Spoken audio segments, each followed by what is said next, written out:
Here's what we've got coming up for you today. Attitude takes to the water. It's the first boat that I've been able to sail on my own again, so that's just been the most amazing situation. Among the challenges, defending Liberty Class World Champion Josh McKenzie-Brown. So if I just keep up the way I'm going, hopefully I'll win. Action. Now start. We meet a hot new movie celeb. The makeup lady.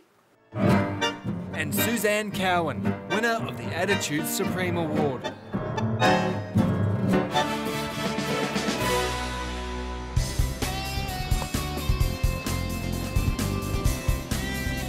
The Attitude team took in the salt air over summer as we joined 28 mad keen yachties on Auckland's Waitemata Harbour. The sailors had lined up for the inaugural Kiwi Cup, an international competition that provides a fresh outlet for their pure passion. I'm actually really quite emotional when I stop and think, just coming on, that I've lasted the week, you know, and I've lasted the 4 races today, and you're sort of equal to other people because a fully capable person can only do this the same as what you can in the yacht. You know, for people who know me, that's just massive, absolutely massive. This event is the biggest of its kind in New Zealand, and it aims to get bigger still. It's sponsored by the Glenn Family Foundation, backed by Kiwi billionaire and true blue yachtie Owen Glenn. Among the challenges, defending Liberty Class World Champion Josh McKenzie-Brown. So if I just keep up the way I'm going, hopefully I'll win.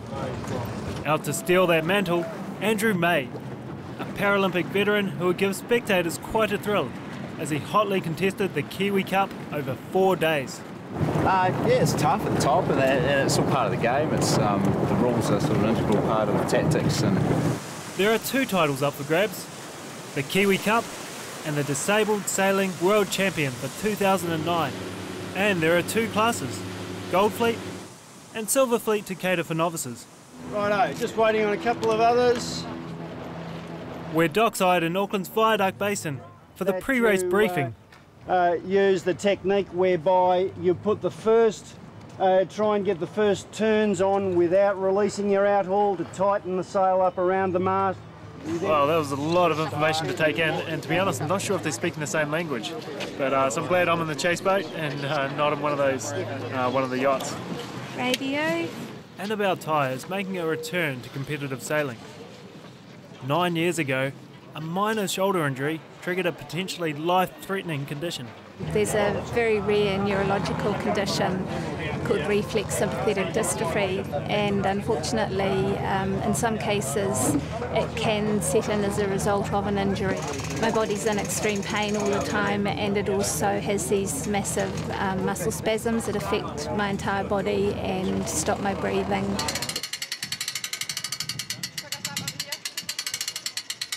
In a way, it's a bit like your body attacking itself, particularly the nerves, and the central nervous system is what is largely affected. Any physical movement, even being winched onto a boat, can cause dangerous spasms. But Annabelle is willing to accept the risk, just to get back on the water. Annabelle only took up sailing again a year ago. It's her first regatta since discovering she can manage a boat on her own. That's just been the most amazing situation because I can go out there, I can sail the boat on my own, and it's just like the old days. I'm at extremely high risk on the water because if for any reason I went into the water, my body immediately goes into spasm. So I'm trailed by a medical boat with a nurse on it at all times whenever I'm on the water. The Kiwi Cup is completely open. Male, female, disabled and non-disabled.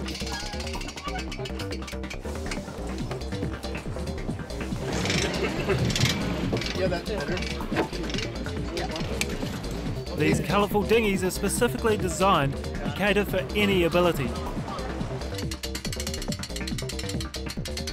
10 years ago, John Buchanan broke his neck in a paragliding accident. The 60-year-old former pilot and air traffic controller is a very recent convert to sailing. The yacht's a lot of fun. It's it's something you control yourself without having assistance. Sort of, it's a sort of a freedom, I guess. So you get to leave your wheelchair here on the dock? Yeah, that's it. On the jetty? John has little hand function, and this is where the Liberty dinghy design comes into its own. A servo motor controls the sails with just the flick of a switch. Well, on my boat, it's just backwards pulls the sheets in on the main and the jib, and pushing forward releases them. This is going to come up and over your shoulders. Okay, so arms through that? In there, but then hold on. So like that? Or whichever way you want. Yep. Yeah. Sweet. Yep. Fellow yachting enthusiasts have been roped in to get all 18 sailors into their boats and onto the course on time.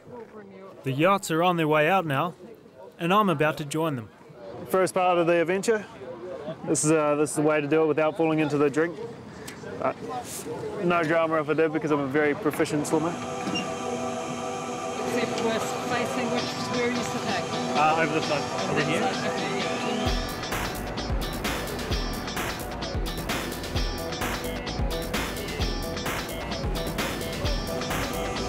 Shifting the start mode peg mark. After 3 days of racing, the startup fleet of 28 has been whittled down to 18. 3, 2, 1, start. Annabelle and John are up against some very experienced competition. The two young Kiwis, Josh McKenzie-Brown and Andrew May, quickly established themselves as the top contenders for the championships. At the start of day 4, 17-year-old Josh, in the white sails, is holding a 1-point lead over the more experienced Andrew May, sporting green sails. At the first top mark though, Andrew rounds ahead. Andrew crosses the line in second place, but Josh is way down the fleet. He had a plastic bag wrapped around his keel. That bad luck shouldn't affect the battle between Josh and Andrew. They're a long way ahead on points. 1-5. Fifth is 1702.